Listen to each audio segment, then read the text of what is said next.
I am Allison Roundtree, and I am the designer and merchandiser for Marshfield Furniture. When I was very young, my dad actually had MS, and we were doing a huge house renovation to accommodate a wheelchair. And I just couldn't help but insert myself in every single decision that they were making. I just kept redoing things that they were doing, and then they just kind of let me take over as a 10-year-old at that point of the whole house renovation. Then we ended up doing more when I was about 15, and that was my first time going to a retail design store and working with a older woman. I actually still talk to her. She's almost 90, Myra. She was a designer in the store, and we did my parents' entire house together. Window treatments, upholstery. They just let me do my thing. And at that point, I was like, I'm an interior designer. Full blown thought I was going to be one. I did end up going to Michigan State, did the design program. I was from a very small town, and I show up there and they only let 40 girls in. There's hundreds of us. And they start telling you that. And they're like, only 40 of you are getting in. And I'm like, I don't have a backup plan. I will be one of these 40 no matter what.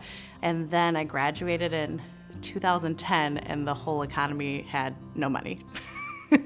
Nothing. No jobs, no anything. And so no one knew what to do in my program. We were all just graduated fresh designers, and that no one was hiring, honestly. Back to the retail store I was in with the first order I ever did with my parents. I went there and I started volunteering. We got bought out by a larger retailer in Michigan. They did not have a design program at all. It was very sell off the floor as it was. When I was merchandising the floor, we had this little company, Marshfield, and we started seeing a lot of changes in upholstery, and we lost a couple of our main upholstery vendors at that retailer. And so I started asking Marshfield to do things for us, like make this for us, do this for us, to do that for us.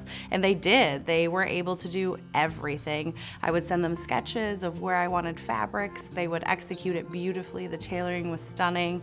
And I just was always thinking, why don't they do other things? Why don't they do more things? So then their national sales manager came to see who was bossing them around, basically.